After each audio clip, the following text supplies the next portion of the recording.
ჩვენ აქ ვართ ამაზონის ტყის კარიბჭესთან და დიდი მოლოდინები გვაქვს. ეს უნდა იყოს გაეროს კლიმატის ცვლილებების კონფერენცია, რომელიც 1.5 გრადუს ცელსიუსის ფარგლებში დარჩენას უზრუნველყოფს. კონფერენცია, რომელიც გააძლიერებს ჩვენს განზრახვას 2030 წლისთვის განახლებადი ენერგიის წყაროების რაოდენობის გასამმაგებასა და ენერგოეფექტურობის გაორმაგების მიმართულებებით.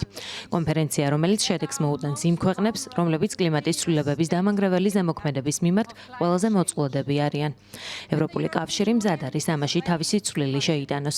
ჩემი გზავნილი ძალიან ნათელია. ევროპა რჩება თავის კურსზე და ჩვენს პარტნიორებს ვთავაზობთ მხარდაჭერას, რომ მათაც იგივე გზა აირჩიონ, რადგან მთელი მსოფლიო უნდა სარგებლობდეს სუფთა ენერგიაზე გადასვლის სარგებლით. როგორც ევროკავშირი ჩვენს წილს შევასრულებთ, რათა COP20 წარმატებული იყოს. აქ ვართ, რომ კიდევ უფრო გავაძლიეროთ ჩვენი ვალდებულებები, კიდევ უფრო დავაჩქაროთ ამ ვალდებულებების შესრულება, გამოვასწოროთ ხარვეზები, გავაძლიეროთ ჩვენი პარტნიორობა და მივაღწიოთ რეალურ პროგრესს.